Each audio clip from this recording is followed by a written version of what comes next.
So hello my dear students, इस video में हम करेंगे एक्सरसाइज 10.1 का question number 6 which is the last question of this exercise. तो इस चैप्टर का लास्ट क्वेश्चन समझते हैं बेटा। देखो क्वेश्चन नंबर 6 है, an isosceles triangle has perimeter 30 centimetre and each of equal side is 12 centimetre, find the area of the triangle. So आपको यहाँ पे आइसोसेलेस ट्रायंगल का पेरीमीटर गिवन है। आइसोसेलेस ट्रायंगल मतलब जिसकी दो साइड्स क्या हो, इक्वल। इसका मतलब ये साइड और ये साइड, दो साइड्स इक्वल है और इसका पेरीमीटर गिवन है इस ट्रायंगल का, यानी कि तीनों साइड्स का सम गिवन है। ईच ऑफ इक्वल साइड्स यानी कि जो दो इक्वल साइड्स हैं ये दोनों क्या है, 12 सेंटीमीटर की है। तो 12 सेंटीमीटर ये भी हो गई और ये भी 12 सेंटीमीटर की हो गई। Find the area of the triangle. तो यहाँ पर हम क्या करेंगे, एरिया फाइंड करने के लिए पहले थर्ड साइड को कैलकुलेट करना पड़ेगा कि एरिया के फॉर्मूले में हमें तीनों साइड्स की वैल्यू पुट करना होता है। तो इस एक्स को फाइंड कर लेते हैं। ये थोड़ा सिमिलर है जो हमने अभी प्रीवियसली क्वेश्चन किया था उसी के जैसा है।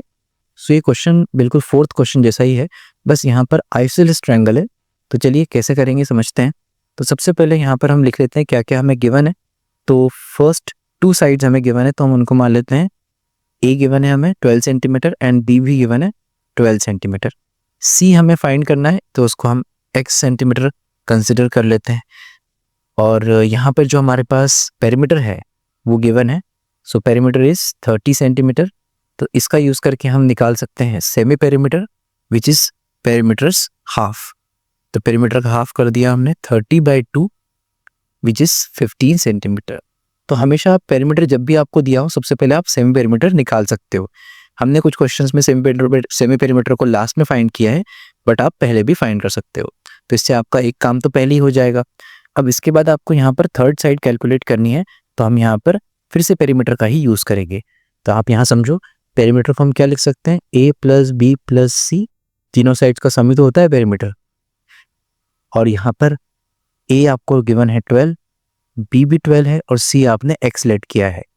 तो यहाँ से x मिल जाएगा आपको, ये आ जाएगा 24 plus x is equals to 30। So यहाँ से 30 माइनस 24 हो जाएगा और ये मिल जाएगा आपको 6। तो x मतलब कि थर्ड साइड आपको मिल गई 6 सेंटीमीटर। अब सिंपली आपको एरिया का फॉर्मूला पुट करना है। तो area of triangle is equals to, okay, तो यहाँ से s की वैल्यू हमारे पास है 15। अगेन 15 माइनस a कितना है, a है 12, 15 माइनस 12, दोनों साइड्स 12 है इसलिए, और यहाँ c है 15 माइनस 6। ओके, ये हमारी c की वैल्यू आई थी। तो अब यहाँ माइनस करते हैं, 15 इंटू 15 माइनस 12 इज 3, यहाँ पे भी 3 आएगा और यहाँ पे कितना आ जाएगा, तो 9 आ जाएगा। अब हमें निकालने हैं पेयर्स। तो देखो यहाँ पर 3 का ऑलरेडी पेयर बना हुआ है तो इसको बाहर निकाल लेते हैं। और 15 को हम लिख सकते हैं 3 5 15 होता है। ओके, तो 3 5 15 लिख लिया और 9 को हम लिख सकते हैं 3 इंटू 3।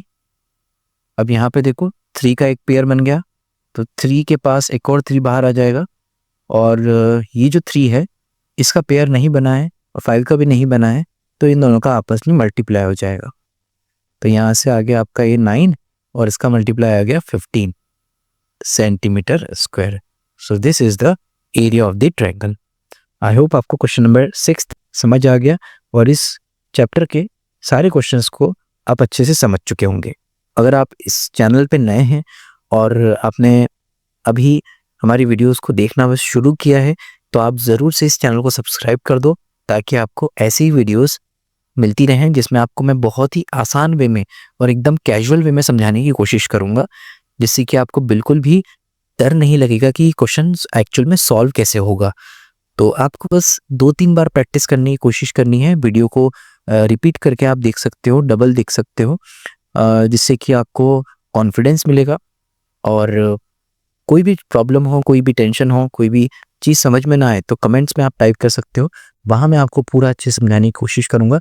और इन वीडियोस को अगर आप अपने दोस्तों के साथ शेयर करोगे तो इससे आपको भी फ़ायदा होगा और आपके दोस्तों को भी फ़ायदा होगा। सो थैंक यू स्टूडेंट्स, मिलते हैं नेक्स्ट वीडियो में।